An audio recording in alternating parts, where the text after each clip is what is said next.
monde, j'espère que vous allez bien. Je suis ravie de vous retrouver aujourd'hui pour une nouvelle présentation de l'un de mes jeux de ma cartothèque, donc de ma collection de tarot et d'oracles. D'ailleurs, si vous voulez retrouver toutes les autres présentations que je vous ai faites de mes jeux, donc de la partie tarot et là de la partie oracle que je n'ai toujours pas terminée, n'hésitez pas à aller fouiller dans la playlist ma cartothèque de ma chaîne. Vous y retrouvez plus de 70 présentations de jeux, donc vous avez de quoi faire si ça vous intéresse. N'hésitez pas non plus à liker et à partager la vidéo et puis à la commenter. N'hésitez pas non plus à vous abonner à la chaîne si mon contenu vous plaît, ça me permet quand même d'être soutenu et de montrer à YouTube en tout cas que mes vidéos vous plaisent. Et puis si vous voulez apprendre à un petit peu mieux me connaître, eh bien je suis Sophie, cartomancienne médium dans les Landes, et vous retrouvez tous les liens vers mes réseaux sociaux dans la barre de description. Donc vous n'avez plus qu'à aller voir ça, cliquer sur les liens et comme ça vous tombez sur mon compte Facebook, mon compte Instagram ou ma communauté WhatsApp. Voilà pour la petite pub. Alors aujourd'hui je vous présente un tout nouvel arrivant dans ma cartothèque. Donc aujourd'hui je vous présente le tarot La Base de Audrey Septy et illustré par Yuli. Audrey Septy que l'on appelle Oracle Insel dans le milieu. Donc c'est son surnom, on va dire, son pseudo. Et dans une prochaine vidéo, je vous montrerai le deuxième arrivant, c'est le tarot des chouettes et des hiboux, mais ça sera dans la prochaine présentation de jeu, évidemment. Aujourd'hui, on va ne présenter que le tarot La Base. Donc c'est un tarot de 78 cartes, évidemment, avec un livret d'interprétation. Il est aux éditions Solar Esopop. Donc voilà, il est dans une boîte cloche classique très colorée, très sympa. J'aime beaucoup les cœurs et les étoiles. Je trouve que ça donne un petit peu la pêche, je trouve sympa. Donc là, je vous montre le dos. Donc on est sur un prix de 21,90 € et je l'ai acheté donc chez Cultura hier. Donc on nous dit que Audrey Septy, donc alias ou aka Oracle Insel sur Instagram, se définit comme tarologue sarcastique, et Yuli est une illustratrice iconoclaste avec son Instagram qui est là aussi si vous voulez la retrouver, Yuligram. Voilà. Donc, on nous dit enfin le tarot Cleansel pour les non-initiés qui veulent se la jouer. Alors, comment tomber dans la marmite du tarologue sans te brûler les fesses? Eh bien, avec ce jeu hyper accessible et plein d'humour grâce aux cartes déjantées de Yuli et aux guidances décoincées d'Oracle Insel Professor, objectif, mieux te connaître, prendre les bonnes décisions et avancer dans ta vie. Donc pour la petite histoire, ce jeu est sorti suite au manuel de Oracle Insel qui a fait un livre sur le tarot qui s'appelle donc Tarot La Base. Et de ce que j'en ai compris, les personnes qui ont lu le livre et qui ont vu le manuel ont demandé de faire le tarot qui allait avec son manuel. Donc voilà, elle vient de le sortir, c'est tout nouveau, hein, il est sorti là il y a quelques semaines. Comme je suis tombée dessus sur Cultura, le livre je ne l'ai pas, le manuel, mais je vais bientôt l'acheter. Là malheureusement chez Cultura il était plus disponible, donc voilà. Mais je pense que je l'achèterai aussi puisqu'apparemment il est très bien fait. Et puis voilà, il sort un petit peu on va dire des descriptions et des interprétations, on va dire classiques du tarot. Donc je trouve que c'est intéressant d'avoir aussi d'autres points de vue comme ça qui permettent un petit peu de rendre la cartomancie un petit peu plus facile de compréhension, même si voilà, il reste toujours le travail, la pratique à faire malgré tout, mais ça permet peut-être à des personnes qui sont pas forcément habitués à utiliser ces outils-là, à les utiliser plus facilement. Donc c'est plutôt sympa. Voilà, donc on va aller découvrir le tarot. Vous allez voir, il est très très sympa. Donc là on a une boîte super colorée qui est, je dirais, un orange fluo. Voilà, comme on pourrait avoir les fluos de stylo dans nos trousses d'écoliers. Donc c'est plutôt sympa. Moi je trouve que la couleur est jolie. De toute façon, il me semble que le livre, enfin le manuel qu'elle a fait, il est sur les mêmes thèmes. D'ailleurs, je crois que la couverture est exactement la même que pour le tarot là. Hein. Donc voilà, au cas où si vous le cherchez. Et pour le prix, il me semble qu'il est à 19,90 € ou 99, une vingtaine d'euros. Voilà, donc ces produits sont accessibles en tout cas. Donc voilà pour le livret qu'on va les découvrir ensemble. Et donc le tarot, mais que je vous montrerai après le livret comme d'habitude. Et là, on a un nouveau fond de boîte, donc violet et rose ou orange fluo. Je suis désolée, je vous l'ai déjà dit, je vois pas très bien les couleurs. Donc certains le verront peut-être orange fluo, d'autres rose fluo. Je ne sais pas vraiment la couleur. Voilà, je suis désolée. Voilà, je vois pas trop bien je distingue pas trop bien les couleurs qui se ressemblent trop. Alors, au niveau du livret, pardon, donc là, derrière, on retrouve un petit paragraphe que je vais vous lire. Donc, on nous dit, la méthode Oracle Inzel pour les non-initiés qui veulent tout capter. Pas besoin d'un bac +5 en occultisme ni de super pouvoir pour tirer les cartes. Le tarot, c'est simple, ça permet de mieux te connaître et de prendre les bonnes décisions pour avancer dans ta vie. Le mode d'emploi du tarot ainsi que des exemples de tirage à dégainer en toutes circonstances, le décodage des 78 arcanes avec des explications pleines d'humour, concrètes et ancrées dans le quotidien. Et donc là, on retrouve un petit récapitulatif des deux créatrices. Donc Audrey Septi, Oracle Inzel sur Instagram, se définit comme une tarologue sarcastique. Son credo, cultiver la connaissance de soi par la pratique autonome et sans chichi. Et pour Yuli, elle dessine pour elle les autres, les petits, les grands, des tronches, des culs, des conneries. Instagram, du coup, comme je vous l'ai dit, Yuli Gram. Voilà. Voilà un petit peu pour ce que l'on nous dit sur l'univers de ce tarot. Donc là, on a une première page de garde, évidemment. Hein. Voilà. Hop. Donc là, on a un paragraphe, le tarot, déjà c'est quoi? Donc elle explique ce qu'est le tarot, voilà. Elle explique les noms des cartes, donc que l'on peut appeler une lame ou un arcane. Ensuite, on a un petit topo sur à quoi ça sert. Donc par exemple, elle nous dit à se poser les bonnes questions, à prendre du recul et à se comprendre, à obtenir des conseils pour agir au mieux. Donc elle dit, le but du jeu, décrypter le passé, comprendre le présent, prévoir l'avenir. Je trouve que ces phrases-là, c'est ce qui, enfin, ça dit tout sur le tarot. Et la cartomancie en général même, mais surtout le tarot. Donc là, elle fait une différence entre prévoir et prédire. Donc là, elle explique comment ça marche. L'art de se poser sa question. Donc là, elle explique que c'est quand même assez important de bien poser sa question quand on interroge le tarot. Ensuite, on a une partie interpréter les cartes entre intuition et choix des mots. Donc, elle donne par exemple le fait de bien observer la carte. Et donc, elle dit description, je vois. Donc, elle dit de regarder le décor, le personnage, l'action, les détails, la posture. Et par rapport à ça, on peut déjà avoir beaucoup de bases d'interprétation. Donc là, elle nous donne un exemple pour une de ces cartes. Ensuite, là, il y a un protocole de lecture. Et donc après, on arrive dans les tarot spread, donc dans les tirages. Voilà, les exemples de tirages. Donc elle en a mis 5 dans le livret. Alors ensuite, elle a découpé tous les tirages en deux manières de le lire. C'est-à-dire qu'il y a juste la version courte pour les débutants. Et ensuite, elle a rajouté des cartes pour les versions longues ou ceux qui sont plus avancés ou qui ont envie d'aller un petit peu plus loin dans leur tirage, qui ne veulent pas se contenter que du tirage version courte. Donc c'est plutôt sympa parce que vous pouvez déjà commencer du coup par faire le tirage là par exemple sur 3 cartes et ensuite quand vous vous sentez un petit peu plus en confiance ou autre, vous connaissez un peu mieux votre tarot, eh bien vous pouvez rajouter les 6 autres cartes. Donc je trouve que c'est sympa d'avoir fait ce concept là. Donc là, on a Qu'est-ce qu'il faut Cupidon, Nodab Spread, Tinder Profiler, Pôle Emploi Spread.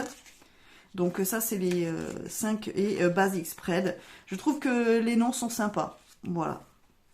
Donc après, on arrive dans la partie des arcanes majeurs. Donc elle explique ce qu'est les arcanes majeurs.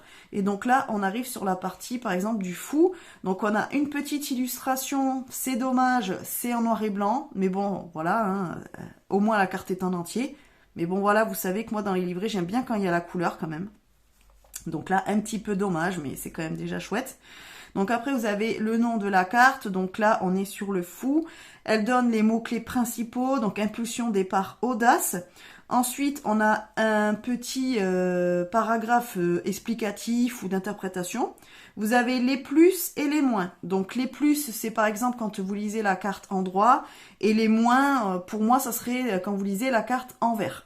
Après, ça peut être simplement les plus quand vous lisez la carte dans un étalement Donc un tirage, si votre carte est en position positive, bah, du coup vous lisez les plus, et si elle est en position négative, par exemple un blocage, une faiblesse, bah, dans ce cas-là vous lirez les moins. Et après, donc là, il y a des conseils. Donc par exemple, pour le fou, elle nous dit ose, appuie sur le bouton start, moque-toi du regard des autres, prends des risques, think different, be different. Donc c'est plutôt cool en fait parce que ben, sans lire vraiment la petite interprétation, vous avez déjà pas mal de choses qui vous sautent aux yeux et finalement, ben, rapidement, vous pouvez avoir vos explications pour votre tirage dès que vous tirez une carte. Donc c'est plutôt cool. Enfin, en tout cas, j'aime bien comment le livret est fait. Je ne sais pas si le manuel qu'elle a fait en premier est fait de la même façon, je l'imagine. Mais voilà, de toute façon, si je l'achète, je vous le présenterai aussi. Et après, il y a une petite punchline. Donc, par exemple, elle nous dit, l'audace, c'est comme les pâtes. Plus t'attends, plus c'est cuit. Voilà. Alors ça peut être sympa pour avoir des petits... comment dire, des petits tips d'association d'idées. Voilà... C'est-à-dire que ben, quand vous voyez la carte, vous pensez à la punchline et du coup ça vous donne l'énergie de la carte. Donc je trouve que c'est plutôt sympa. Et donc ça, vous l'avez pour toutes les cartes, donc pour toutes les arcanes majeures. Donc par exemple pour le fou, je vous lis la petite interprétation, comme ça vous voyez un petit peu le style de l'auteur. Donc elle nous dit, le fou c'est l'alpha et l'oméga, le commencement et la fin, on se lance dans une nouvelle aventure, celle de soi. C'est ce moment précis où on va te lâcher un « mais mon chéri », t'es à contresens, alors que c'est bien la quête de sens qui t'anime. On rassemble son courage et on accepte de capitaliser sur son expérience et sa non-expérience parce que, après tout, one life. Pour certains, certaines, c'est le 0 car il lance le cycle des arcanes majeures, tandis que pour d'autres, c'est le 22 parce qu'il le clôture. Donc d'ailleurs, elle ne l'a pas, elle n'a pas numérisé le fou. Donc en fait, à vous de voir où est-ce que vous situez le fou parmi les arcanes majeures, si vous le mettez en position de 0, donc au tout début des arcanes, ou si vous le mettez en 22, donc c'est-à-dire à la fin donc du chemin du héros ou du chemin de l'âme, avec les 22 arcanes majeures. Donc c'est plutôt cool ça. Donc après, on a, donc pareil pour les autres arcanes majeures. Voilà. Je pense que là on doit arriver, oui c'est ça. Ensuite, là, on arrive sur la partie des arcanes mineures. Donc, c'est pareil, elle nous détaille quand même à quoi correspondent les arcanes mineures. Donc, elle nous dit qu'il y a la 4 domaines, évidemment. Donc, les bâtons, les coupes, les épées et les deniers en nous disant à quoi ça correspond. Alors, j'aime bien comment elle nous a déterminé ça. Par exemple, elle nous dit, les bâtons, c'est le mojo, ce qui pousse à y aller. Les coupes, c'est les feelings, donc ce qui nous émeut. Les épées, c'est le brain, donc c'est ce qui nous fait réfléchir. Et les deniers, c'est le tangible, donc c'est ce qui nous met bien. Donc voilà, c'est tout ce qui est par rapport au matériel. Donc j'aime bien sa façon de parler parce que du coup, c'est hyper... comment dire c'est dans le temps, quoi. Je veux dire, c'est... C'est pas du tout... Ah, j'arrive pas à trouver mes mots, je suis désolée. Alors, en plus, je suis un peu fatiguée aujourd'hui. Mais je vais pas vous raconter ma life. C'est très dans le temps, quoi. C'est vraiment très dans le présent. C'est la façon dont on s'exprime. C'est un petit peu le type de champ lexical que l'on peut retrouver, par exemple, sur les réseaux, dans les choses comme ça. Donc, je trouve que ça parle bien, en fait, aux personnes qui sont vraiment dans notre époque. C'est plutôt sympa, ça dépoussière un petit peu le tarot et la manière dont on a l'habitude de le décrire. Donc c'est plutôt pas mal, je trouve. Après, c'est pareil, elle explique ce que sont les personnages de cour. Donc par exemple, elle nous dit que le valet c'est le start, donc on découvre avec le valet, pardon. Avec le cavalier c'est l'action, donc on agit. Avec la reine c'est le fil, donc on comprend. Et le roi c'est le build, c'est je dirige. Donc ça c'est plutôt sympa. Donc ça vous donne vraiment des bases si réellement vous êtes hyper débutant en tarot. Là vous avez tout expliqué, enfin vous avez au moins les bases expliquées, donc c'est plutôt cool. Après elle y a mis une partie numérologie, donc elle explique que la numérologie ça permet d'avoir parfois d'autres pistes dans notre interprétation des cartes, donc ça permet d'avoir un petit peu plus de détails. Et donc là elle nous explique, donc par exemple elle nous dit le bouton start c'est le 1, donc avec nouveau opportunité, le checkland c'est le 2, c'est l'union, la dualité, le big bang c'est le 3, créativité, dynamique. Le carré dans l'axe, c'est le 4 avec la stabilité, la discipline. Le caméléon en 5, donc adaptabilité, crise. Le on l'a fait, le 6 de harmonie, réussite. Le déter de 7, action, rêve, triomphe. Le on lâche rien du 8, donc perfection, persévérance. Le double effet qui se coule en 9, compréhension, réalisation. Et le down avec 10, donc la fin ou le début et mission accomplie. Donc ça c'est cool aussi pour arriver à bien comprendre comment fonctionnent les arcanes mineures qui sont de l'As jusqu'au 10. Ça permet de mieux comprendre en fait comment est structuré le tarot. Donc c'est chouette. Et ça vous pouvez vous en servir partout. Hein. Et donc là après on arrive dans la partie des mineurs. Donc il y a de nouveau une miniature malheureusement en noir et blanc, mais c'est déjà cool de la voir, de la carte. Avec le nom, donc ici l'as de bâton, on a encore 3 mots-clés, donc c'est plutôt cool. Ensuite, on a de nouveau une petite interprétation, encore les plus et les moins. Et ensuite, on a les conseils. Donc par exemple, pour l'as de bâton, on nous dit go, prends les choses en main, motive-toi, rends les choses possibles, donne-leur envie, donne-leur l'envie. Donc voilà, c'est bien fait. Alors là, il n'y a pas de punchline par contre. Pour les arcades mineurs, pardon, elle a juste fait pour les arcades majeures, mais c'est quand même déjà très bien, le livret est chouette. Et puis en plus, vous pouvez l'emmener partout parce que comme il est pas très grand, il est la taille des cartes, je le trouve que c'est chouette, ça se met dans un sac à main et voilà quoi. Voilà pour tout ça, et donc à la fin vous retrouvez donc le guide, voilà, tarot la base pour s'approprier le tarot par la pratique et le jeu et tout connaître et tout comprendre. Voilà, donc vous voyez que c'est la même couverture que sur la boîte et sur le petit livret. Voilà, si ça vous intéresse. Et donc le jeu est de 2024. Voilà pour le livret, donc plutôt sympa. Après ça c'est pareil, bon ben là il est associé à ce jeu-là, mais si vous avez un autre tarot et par exemple dedans, soit vous n'avez pas de livret parce que ça arrive que parfois on achète un tarot et il n'y a pas de livret dedans, ça se fait de plus en plus, surtout chez les indépendants où en fait vous n'avez pas de livret, vous avez simplement soit une carte avec un QR code, soit en fait vous n'avez rien du tout et il faut, c'est à vous d'aller chercher les informations pour avoir les interprétations des cartes. Il peut après être utilisé pour n'importe quel tarot puisque finalement ça reste un tarot. Hein. Donc après vous prenez juste les symboliques classiques et puis voilà. Donc plutôt sympa, chouette, très bien. Le livret je suis assez convaincue. Au niveau des cartes, donc on est sur une taille on va dire standard de tarot. Les cartes franchement pour 21,90 € sont assez de bonne qualité. J'ai l'impression qu'elles sont peut-être un poil plus épaisses que ce que l'on peut retrouver en mass market. Du coup, voilà, elles sont assez souples mais quand même assez épaisses. Donc plutôt... Enfin, c'est plutôt bien. Voilà, c'est... Ouais, franchement, je trouve que le cardstock est bien. Comparé à d'autres jeux de mass market, il est vraiment bien. Donc ça fait quand même un gros paquet. Donc comme d'habitude, alors là, je peux le prendre en main de cette façon, mais le mélanger, ça va être très difficile. Donc je vais le battre sur le dessus. On a des tranches neutres, donc ça c'est bien. Moi ça me va, hein. Franchement, les tranches neutres, ça me dérange absolument pas. Franchement, même plus ça va, plus je préfère les tranches neutres aux tranches un peu colorées et tout quoi. Même si bon, j'ai jamais été vraiment super fan des tranches colorées, mais parfois c'est sympa d'avoir voilà des tranches de couleurs ou autre. Franchement là, je pense que plus j'évolue dans ma pratique et plus j'aime bien avoir les jeux où les tranches sont simplement neutres. Voilà, moi ça me va, ça me correspond très bien. Voilà, il n'y a pas besoin de chichi quoi. Donc ça c'est le dos, donc qui est réversible, hein, comme ça vous pouvez lire endroit envers si dans votre pratique vous avez la lecture envers des cartes. Je le trouve sympa, je trouve très joli. Le violet, c'est une de mes couleurs préférées, donc voilà. Et puis j'aime bien les petits motifs que l'on retrouve sur la boîte là. Mais presque j'aurais préféré cette couleur. Voilà, c'est juste hyper personnel, parce que je la trouve plus punchy. Mais le violet est très joli. Hein. Après, ça va avec le reste du jeu, donc franchement le dos, moi j'aime bien. Il me plaît bien. Allez, au niveau des cartes, maintenant, hop, j'ai le jeu à l'envers. Ok, je vous descends un poil encore, mais je pense que je suis assez basse. Voilà, un petit coup de focus. Allez, c'est parti.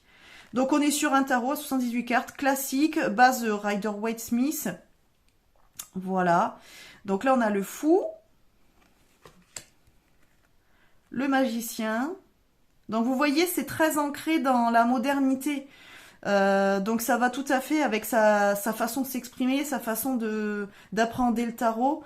Je trouve que l'illustratrice et la créatrice sont vraiment sur la même longueur d'onde, c'est très cohérent.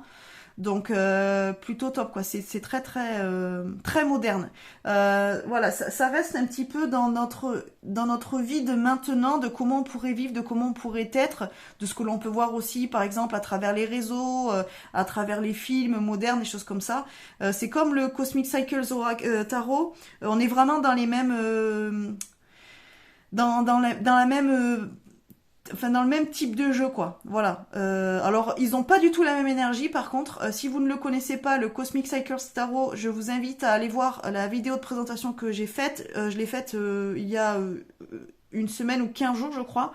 Alors c'est un tarot qui est aussi très moderne mais qui est pas du tout dans la même énergie. Même en termes de couleurs et tout, on est sur autre chose. Mais on a ce côté hyper moderne.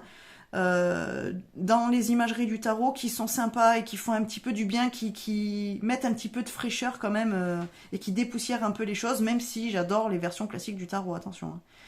Donc voilà le magicien, la grande prêtresse, l'impératrice, l'empereur. Donc on sort des codes un peu, hein, même si on retrouve des symbolismes que l'on a dans le tarot classique, on a un petit peu dépoussiéré. Le hiérophante, j'aime beaucoup.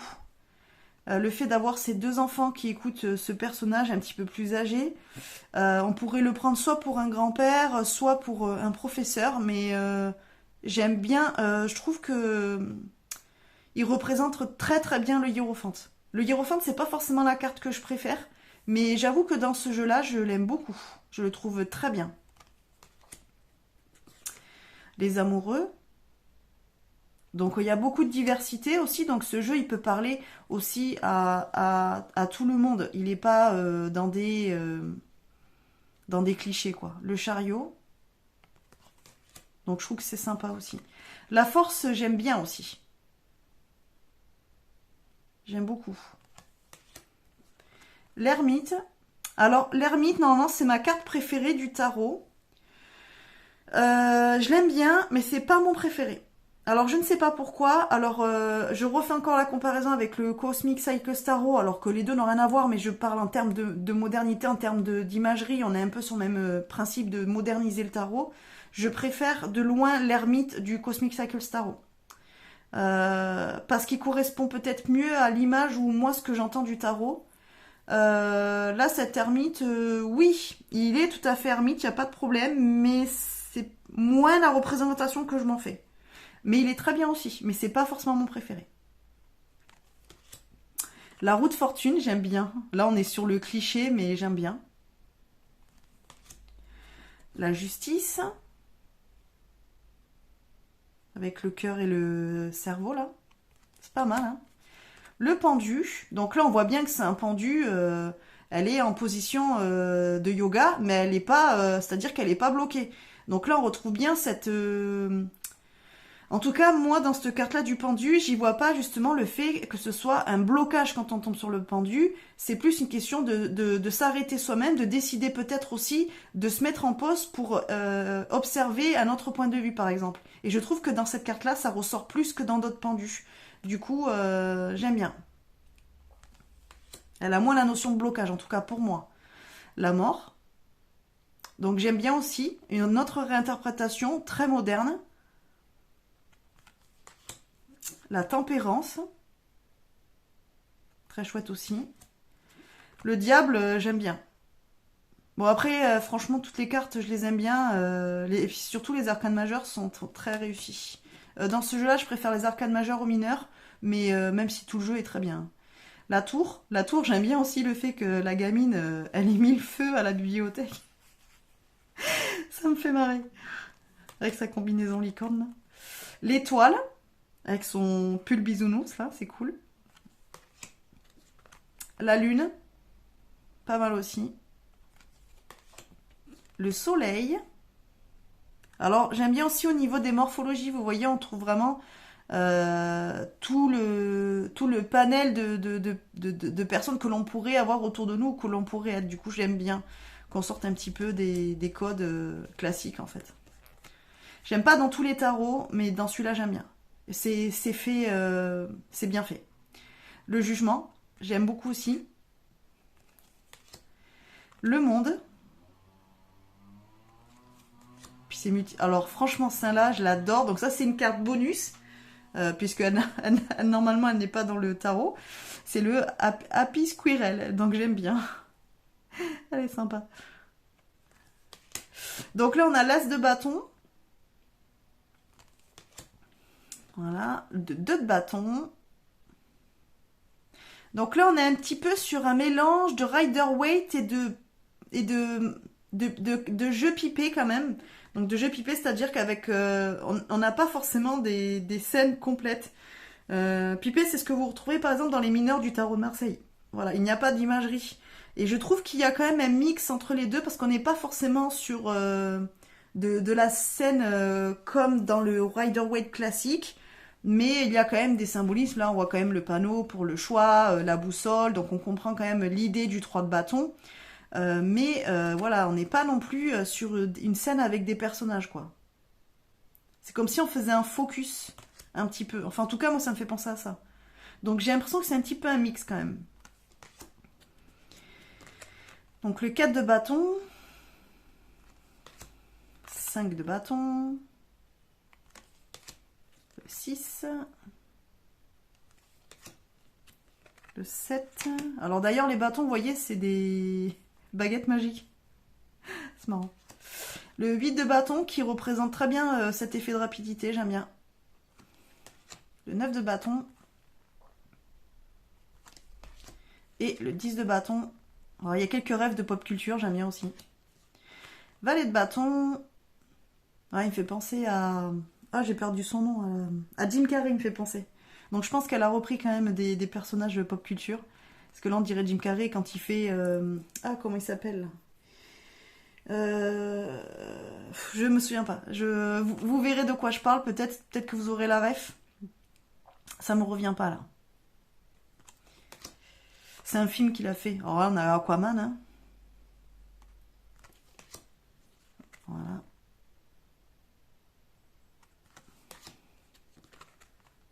Roi de bâton. Après, As de coupe. Ah oui, je crois que c'est Ace Ventura. Celui-là. Voilà, il me semble que c'est ça. Alors, les coupes. Alors, j'avoue que ça me dérange un petit peu.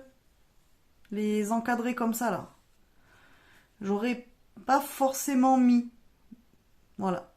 Mais après, bon, c'est juste très personnel. On aime, on n'aime pas. Ça, c'est plus du goût de... Voilà, c'est plus personnel que... voilà.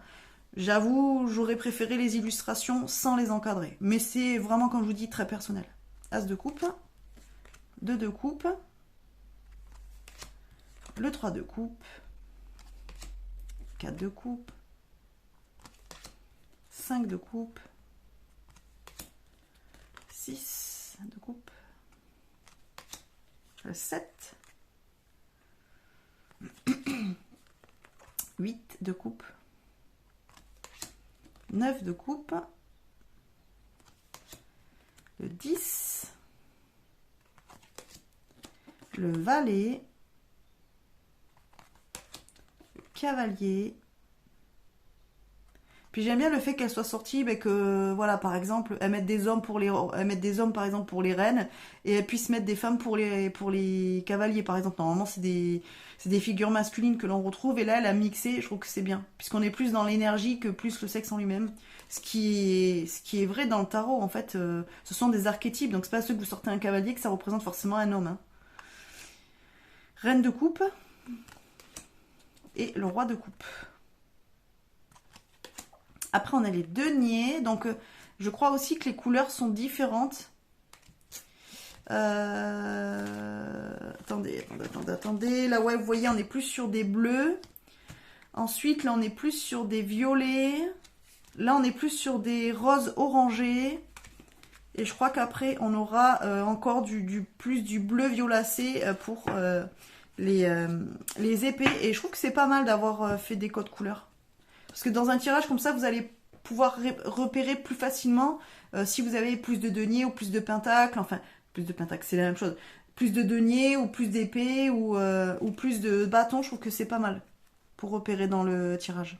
Donc As de denier, le 2 de denier, 3 de denier, le 4 avec le monsieur patate, 5 de denier, 6 de denier, 7, 8, 9, avec la carte bancaire, 10, valet. Cette carte, elle me fait penser à mon mari quand il était petit. Cavalier de denier, reine de denier, Mary Poppins, roi de denier, les laces d'épée, les épées sont très belles. C'est pareil, l'encadré, je trouve que ça fait un petit peu trop, j'aurais pas mis. Bon, après voilà, c'est pas grave, c'est fait. Mais j'avoue, je pense que ça aurait été mieux sans. Enfin, en tout cas, personnellement, j'aurais préféré sans. 4 d'épée, 5 d'épée, 6, 7, 8, 9, 10, le valet d'épée, j'aime bien ce valet d'épée, cavalier d'épée, reine d'épée, voilà, ça fait penser à une chanteuse, hein, Jaja, roi d'épée. Voilà. Voilà pour le tarot La Base de Audrey Septy. Que dire, voilà, hein, je vous l'ai dit dans toute la vidéo, on a une demi-heure. J'aime vraiment bien ce jeu, je trouve qu'il est sympa. Alors, est-ce que il s'étale facilement en éventail? Moi, ça va, ça passe. Franchement, pour ceux qui aiment la technique de l'éventail, c'est plutôt pas mal. Après, à mélanger, vous voyez, je l'ai encore pas mélangé, je l'avais gardé, vu que je l'ai acheté hier, je l'ai juste ouvert pour regarder les cartes, et puis je l'ai gardé rangé pour pouvoir vous le présenter. Elles sont sympas à mélanger, j'aime bien le bruit, j'aime bien le toucher. Ah ben les cartes sautent bien, vous voyez, hein, pourtant le jeu est neuf. Hein. Donc voilà, franchement sympa, vraiment chouette jeu, je pense que je vais m'en servir aussi assez rapidement. Là en plus, je suis en train d'apprendre le tarot, hein, je suis en pleine formation. Parce que j'avais des bases, j'avais des connaissances, mais là j'ai envie de l'utiliser vraiment dans ma pratique quotidienne, voire en consultation. Donc vraiment là je suis à fond dedans, je me forme et tout. Je pense que ouais, je vais l'utiliser parce que c'est vrai que ça sort un petit peu de l'imagerie, un petit peu vintage du tarot, même si j'adore l'imagerie du Rider-Waite-Smith, hein, je le trouve très beau, très joli, mais là ça nous met plus dans l'air du temps et franchement je trouve pas mal. En tout cas, je pense que pour l'appréhender, pour le prendre en main, c'est sympa d'avoir des jeux comme ça. Même si j'essaie toujours de faire un comparatif avec le Rider-Waite original, le classique. Mais je trouve quand même que là, en plus, on y voit des fois des points de vue auxquels on n'aurait pas pensé, ou voilà, qui sont moins mis en avant dans le classique, le Rider-Waite-Smith. Donc je trouve plutôt sympa. Et c'est vrai qu'au niveau des personnages de cours, comme ils ont pris voilà, parfois des personnages que l'on connaît ou des célébrités, je trouve que c'est plus simple pour capter l'essence en fait des figures de cours. Parce que pour moi, les figures de cours, ce sont les cartes les plus difficiles à appréhender. Même si là, en faisant la formation, je commence à capter un peu l'énergie des figures de cours, je trouve que pour moi, c'est les plus difficiles à comprendre et à cerner. Personnellement en tout cas, hein. Dites-moi en commentaire si vous c'est pareil, mais et là je trouve que avec les personnages qu'ils ont choisis, les mises en scène, ils sont plus accessibles et on capte mieux ce qu'ils représentent comme archétype. Voilà les amis, bon écoutez, n'hésitez pas à me dire en commentaire ce que vous en pensez, n'hésitez pas, comme je vous l'ai dit, à liker, à partager la vidéo, à vous abonner, tout ça, vous savez. Merci beaucoup si vous êtes arrivés en fin de vidéo, et puis voilà, dites-moi ce que vous pensez de ce jeu. Je suis ravie en tout cas de l'avoir acheté, et je pense que voilà, bientôt, quand j'aurai l'occasion, j'achèterai le manuel qui va avec, pour aller un petit peu approfondir ce qu'elle nous dit dans le livret, même si le livret pour moi est déjà très bien. Là, vous partez avec une bonne base, du coup, pour après pouvoir pratiquer et pour pouvoir aller plus loin dans vos tirages, puisque vous allez, au fur et à mesure du temps, créer un lien avec votre jeu, mais vraiment là, si vous êtes débutant, vous partez déjà avec une bonne base. Je trouve que le livre est très très bien fait et très accessible à tout le monde. Et puis si vous êtes déjà avancé dans le tarot, bah, peut-être que ça va vous permettre de le voir d'une autre manière, avec un autre point de vue aussi, et ça peut être intéressant de rajouter quelques petites touches comme ça, de symbolisme auquel on n'aurait pas pensé, ou de mettre en avant telle ou telle interprétation de chaque carte, que l'on ne met pas forcément en avant dans un rider classique ou dans un autre jeu. Voilà, donc toujours très intéressant.